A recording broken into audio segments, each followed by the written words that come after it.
I don't know. Because at the same time, Netanyahu is saying that air blockade has been imposed on Israel by the Houthi. The Ben Gurion airport was shut down. They may have reopened it. It'll be shut down again, and we're going to be. And there's no solution to the Houthi except for Israel to stop doing what it's doing in Gaza. So Israel doubles down on stupid in Gaza, while its economy continues to collapse.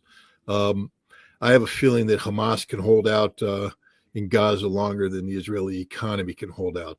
Ultimately, I'm hopeful that the way this ends is there's a widespread recognition that unless the United States wants to escalate the war in Yemen to include putting boots on the ground, which we'll lose, by the way, we're not going to win that war, or expanding the conflict into Iran, which we'll lose unless we go nuclear. We're not going to win that one.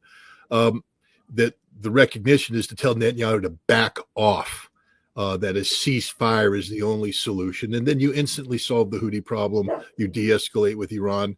And we don't have to worry about the United States get in the middle of Israel's genocidal mania, because this is what it is. Netanyahu is a desperate man.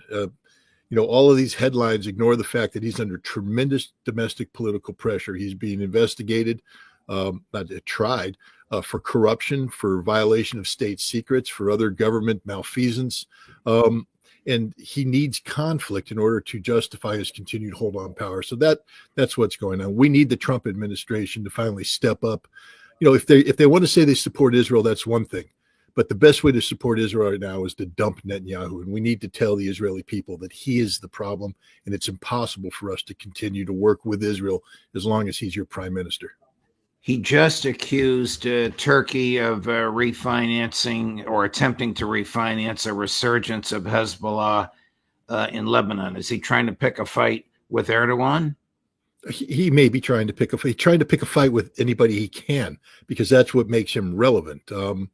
He knows that Erdogan would have a hard time going to in a direct conflict with Israel, given that it's a NATO member and that its economic future is almost entirely reliant upon the United States, maintaining certain policies in place, that the United States could collapse the Turkish economy. And so a direct conflict between Turkey and Israel would not be something that Erdogan is seeking. So Netanyahu is, of course, going to, make big statements in this regard too. Anything he can do to pump himself up, to be Mr. Relevant in a time of increasing, he's losing all relevancy. This is a man who, has no credibility. He is a genocidal maniac. The international community recognizes this. In the United States, we have the United States Congress running cover for Israel's genocidal policies by, they're even talking about passing a law right now which criminalizes people exercising their First Amendment rights of saying, we don't want to do business with Israel. Saying this will apparently cost me $300,000 and put me in jail for up to 20 years. Let's make clear, I don't want to do business with Israel. So, hey, Trump, come after me, arrest me, put me in jail. Let's take that to the Supreme Court and see how far it goes. This administration is destroying its credibility on this altar of Israel, and Israel's losing all legitimacy because of this maniac they call the prime minister. The legislation that you mentioned was scheduled to be voted upon in the House of Representatives today, and the leadership pulled it because they don't have enough votes for it to pass, and they don't want to be embarrassed. This is something that lawyers call unconstitutional on its face. Yeah. You don't even need any evidence or any oral argument. What you do is read it, and a law student can tell you it's unconstitutional. Last question before we get to Ukraine. Why was Mike Waltz fired? We don't know. The story out of the White House is because, and again, we have to give Trump credit for this. He's not jumping in with both feet and the let's go bomb Iran bandwagon. He understands the consequences of this, and that consequence is made even more harsh in recent days when, the Iranians have deployed a new missile that overcomes all of the defense capabilities that have been put in place by the United States and Israel, guaranteeing the absolute destruction of Israel should there be a general exchange between the two nations. There's nothing the United States can do to save Israel in that case. The only way that we can prevent this is by going in with a massive preemptive nuclear strike, which is something Trump doesn't want to do. And so he is looking for a diplomatic solution. This is why Steve Witkoff's his lead on this. And Mike Waltz stabbed him in the back, went behind and, according to the news media, started talking with the Israelis, working with Netanyahu on how to get around, the people that are, that don't want to go to war, how to squeeze Trump. And I guess Trump fired him. Now, the Israelis have denied this. Benjamin Netanyahu has come out and denied this straight up, said, no, there was no connectivity of this sort. So I don't know where the truth lies on this one, because both, to be frank, the Trump White House and the Israeli government can't be trusted on anything of this nature. But Waltz isn't a team player. I'll tell you who else isn't a team player, and I'll tell you who's behind all this. Marco Rubio. He's positioned himself to be the new, Henry Kissinger. He has now dual-hatted as the Secretary of State and the National Security Advisor. And this is a man who hates Donald Trump. I want to remind everybody of that fact. Little Marco hates Donald Trump, despises him, has no use for this guy. And he's using Donald Trump to build up his own foreign policy credentials, national security credentials, so he can challenge J.D. Vance in the election in 2028. And Trump's playing along with this game. Marco Rubio is a bigger traitor to Donald Trump and Donald Trump's policies than Mike Pompeo was. It is Marco Rubio that has sunk the Russia policy, and he's sinking the Iran policy. He's preventing Trump from achieving the policies. When I say prevent Trump, it's because Trump is ultimately, at the end of the day, a very weak and insecure man who doesn't have what it takes to stand up, look people in the eye, and say, you're fired. And that's what he needs to do to Marco Rubio right now. Fire him, terminate his existence. But he took $100 million from Edelman's widow, and, he surrounded himself with the wrong people. But Donald Trump, this is why he's failing right now, because of Marco Rubio. And Marco Rubio is behind Mike Waltz being kicked out. Does Donald Trump understand what's at stake in the special military operation in Ukraine? No, I don't think Donald Trump can spell Russia, let alone understand the complexities of Russia. He certainly doesn't understand Ukraine, because he's a schizophrenic when it comes to Zelensky. 1 minute he rightly calls him out as this irresponsible dictator. The next minute he speaks about him as if he's the legitimate leader of a viable nation state. He doesn't know how to deal with NATO or Europe. He's all over the place. And one of the reasons is because of the conflicting guidance he's getting from his national security team, led by Marco Rubio, who is, continues to sell, Europe as a viable ally. Europe is not our ally. Just listen to them. They're not our ally. Ukraine is trying to destroy us. Russia's the only one out there saying, hey, we can work together with you. Let's move forward on a path that we can both benefit from. The Trump administration early on recognized that Russia was right across the board. They said NATO expansion caused this war, and NATO lied to Russia. They acknowledge this. They say that what the Ukrainians were doing to the Russian people in the Donbass was abysmal, that Russia had every right to do what it's doing, that Russia is in the right. Now, having said that, then to turn around and legitimize the Ukrainian position as if the Nazis that control Kiev are somehow been reborn as responsible individuals, that the Europeans never played a role in trying to facilitate the rise of Banderist ideology, it's a schizophrenic policy that's doomed to fail. Didn't Trump himself bolster the Ukraine military in his first term in office? Didn't he cause it to treble in size? Judge, it's worse than that. See, Donald Trump runs around and says, oh, this is Joe Biden's war. It's not Joe Biden's war. This is Donald Trump's war. Donald Trump made this war. Donald Trump designed this war. It's not just that he sent more military aid. Understand the underlying policy. The underlying policy of the United States during the first Trump term is the same policy that is in place today, to destroy Russia from within. Donald Trump has not reversed course on that policy. 20 CIA bases were built in Ukraine during Donald Trump's time.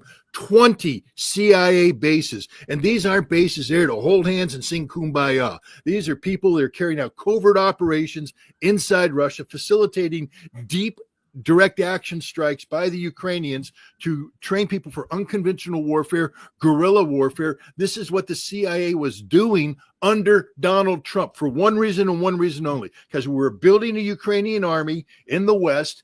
And then there's a slide that was put out by the Department of Defense under Donald Trump that had an arrow that said, so we can take them over here and kill Russians in the East. That's Donald Trump's policy. He's a liar when he says this war would have happened. He planned this war. He wanted this war. This is Donald Trump's war. And one of the problems is he can't divorce himself from it, because this, at the end of the day, was his policy objectives. I mean, the man doesn't know how to stand for anything. He has been led by the nose by people who are smarter than on the issues than he is. Donald Trump is not a smart man. Donald Trump may have some basic sense when it comes to, I want peace. But if you want peace, you have to change the foundation. Peace with Russia means you need to change the basic Russia policy. Are we seeking to destroy Russia, or are we seeking to stabilize relations with Russia? I need a statement from Donald Trump today that says we are no longer seeking the strategic defeat of Russia, that we are working with Russia as an equal partner in the world. That means you want peace. Anything else means you want war. And look what he's doing now. He's giving the Ukrainians more money. He says for defense. All it does is prolong the war. Donald Trump, 5,000 men aren't dying a week, you idiot. Why don't you talk to people who know? 5,000 Ukrainians are dying a week, maybe a couple hundred Russians. But if you think for a second Russia is being bled to death on the battlefield, you really don't have a functioning brain cell. And I have to say, I mean, I don't mean to go down this path, but any idiot that puts himself out there as the Pope at a time when the Catholic Church is electing a new Pope, this man doesn't deserve to be president of the United States. He's an embarrassment to the American people, literally. An embarrassment. I'm tired of this buffoon. All right, I gave him every chance in the world. And he humiliates the American people on a daily basis every time he opens his mouth. Fasten your seatbelt. I don't know if you saw this clip from the Meet the Press interview. The takeaway from Meet the Press interview was his one-liner, I don't know if I'm going to enforce the Constitution. This line, which you'll see in just a moment, equally as troubling and revealing of profound ignorance. Chris, cut number one. Ukraine, there's been discussions they will have to give up some of the land. Russia will have to give up all of Ukraine because that's what they want. All of Ukraine, meaning they wouldn't keep any of the land that they've claimed? Russia would have to give up all of Ukraine because what Russia wants is all of Ukraine. And if I didn't get involved, they would be fighting right now for all of Ukraine. Russia doesn't want the strip that they have now. Russia wants all of Ukraine. And if it weren't me, they would keep going. I don't even know if Mike Pompeo said that. The arrogance of this man. If it weren't for me. First of all, Donald Trump, you are about as significant as my fingernail right here. You're a nobody. You may be the president of the United States, but the world is functioning without you. You had a possibility to be an American leader, to make our country relevant. When you say stupidity like that, it shows your ignorance. Do you think the Kremlin for a moment is listening to that going, oh my God, he's on to us? You know, it means that you are ignorant. It means the people advising you are ignorant. Russia doesn't want all of Ukraine. There is zero evidence to support that stupidity. Russia wants Ukraine to stop being seen itself as a base for NATO to carry out America's strategic objective, which you signed off on and are still signing off on, to destroy Russia, the strategic defeat of Russia. That's your policy, Trump. I dare you to back away from it. You can't because you won't. Because, hey, maybe you don't even know it because you're too stupid to live.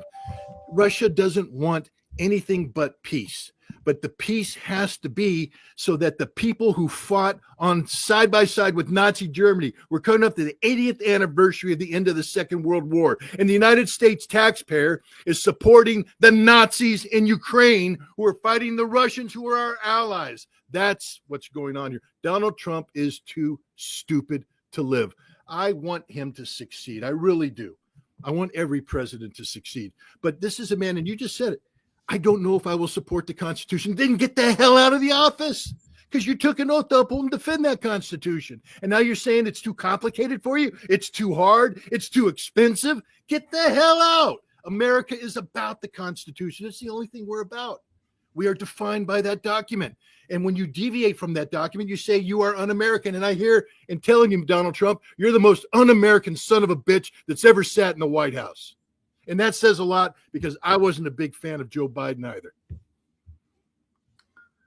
What does a statement like he just made to Kristen Welker, the woman from NBC that was interviewing him, do to the efforts to negotiate a resolution to the special military operation? What does the Kremlin think when they hear him say something like that?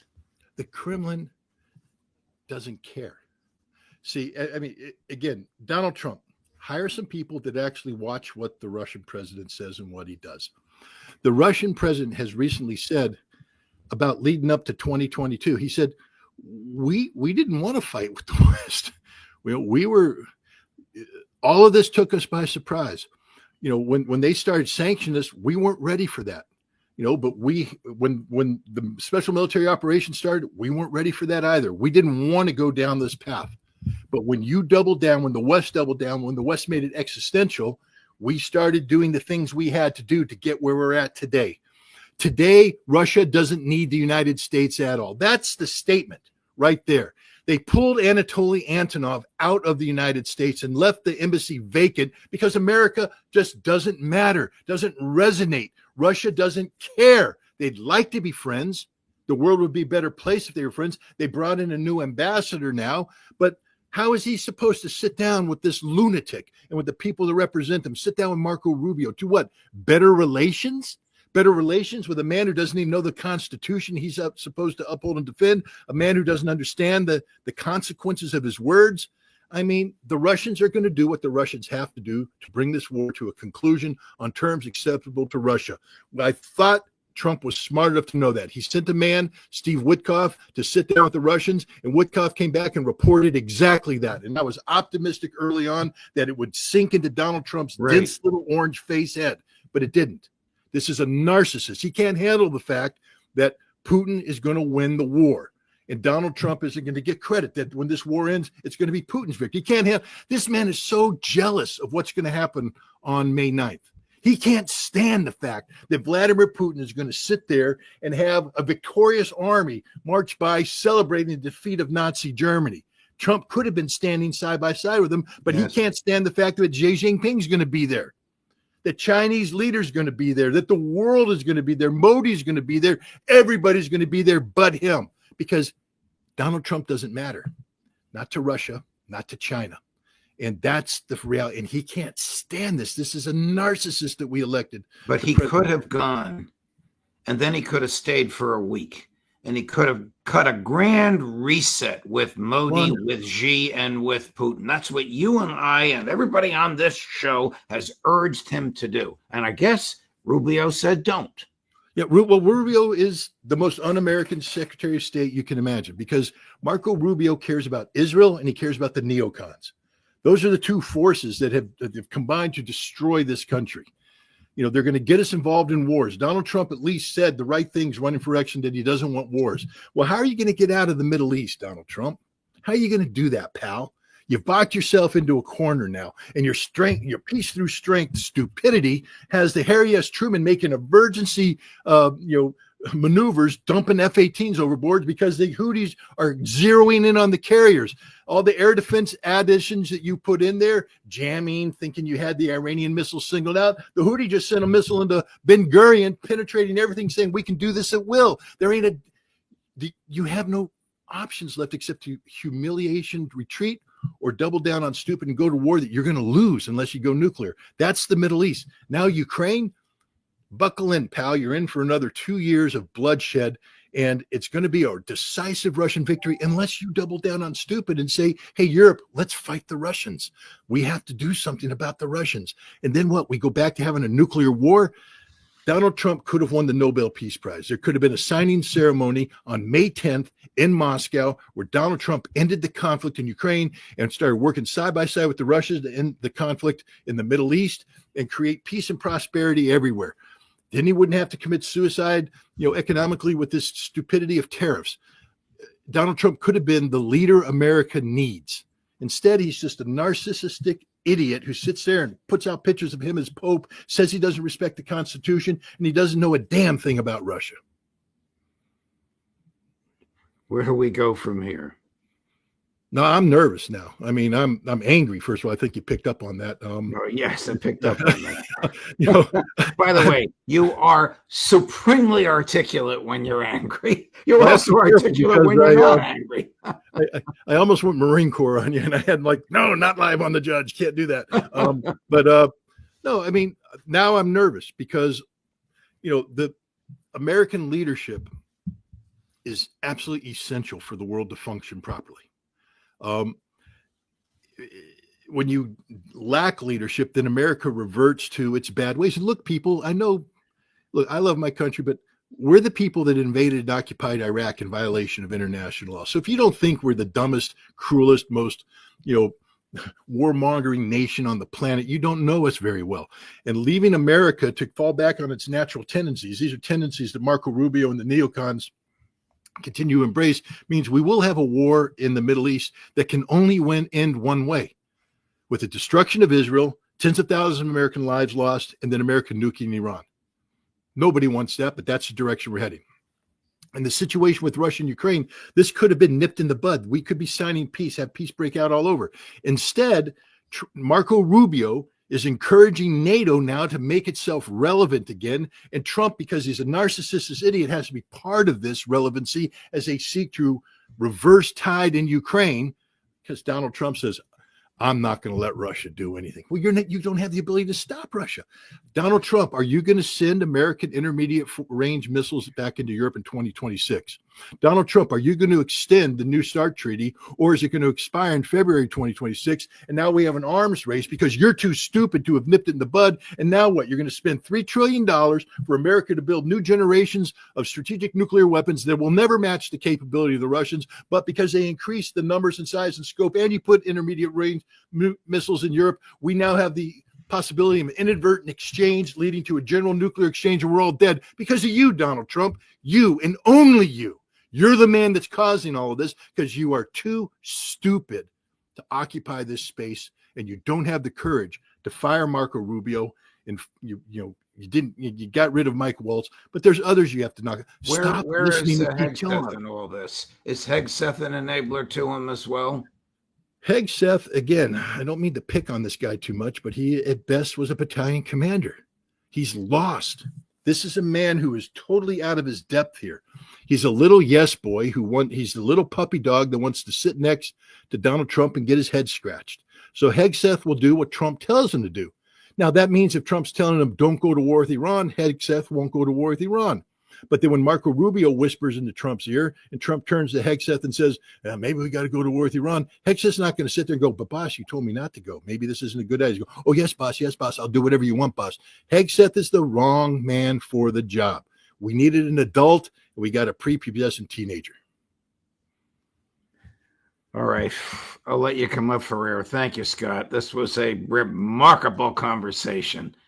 A remarkable conversation. You know I'm one of your biggest fans, and I can't say enough about your intellectual honesty and personal courage. Well, all I can say is, there goes my passport. So and eloquence. any thought of getting Marco Rubio to turn my passport over to me is now gone. But I don't care. This administration has failed across the board. Failed, and it's our job as citizens to call it out.